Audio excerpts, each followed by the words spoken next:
Thursday lunchtime, this is our big international story today. A dramatic disclosure. The German government saying the Russian opposition leader Alexei Navalny was poisoned with a nerve agent similar to Novichok. It says there is, and I quote, unequivocal evidence of the presence of the toxin.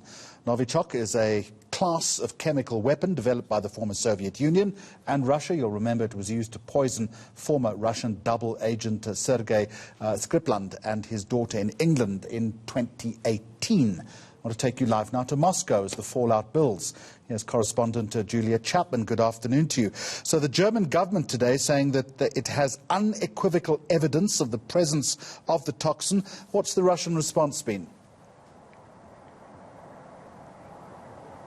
Well, the Kremlin says that so far there is no reason to believe that the Russian state is responsible for the poisoning of Alexei Navalny, despite the evidence that's been presented by the German side. Earlier, they were waiting to hear all of the details from Germany. They wanted to receive the evidence before weighing in on it. And now Kremlin spokesman Dmitry Peskov says that Russia isn't responsible. It's a denial that was expected, but nevertheless will come as a very stark reminder that Russia rejects any responsibility in the illness of Alexei Navalny. Earlier, Dmitry Peskov had said that if poisoning did turn out to be the cause of his illness, there would be an investigation carried out. So far, that hasn't happened. There's been no criminal case launched here inside Russia. There have been some preliminary inquiries, but so far, the Russian government says it's still waiting to hear the details before opening such a case. There is huge diplomatic and political consequences as far as this is concerned.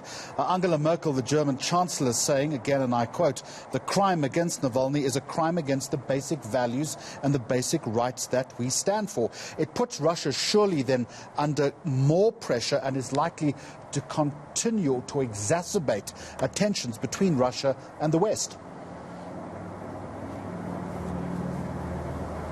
Yes, it does put Russia under a lot of pressure. Angela Merkel says that she's passed the investigation and the details on to European Union partners and NATO partners as well. We're going to have to see what the response will be towards Russia, whether there will be any sanctions applied. In the case of Alexei Navalny, there was a huge diplomatic fallout the last time there was an allegation that Novichok was used in 2018, as you mentioned, in the poisoning of Sergei and Julia Skripal. That, of course, took place on foreign soil. This attack allegedly took place here in Russia, so it's slightly different. But of course, Alexei Navalny remains in the care of Germany, and Angela Merkel sounded very determined that she expected a response from Russia. We'll leave it there. Julia Chapman in Moscow, thank you very much indeed. Let's bring it home.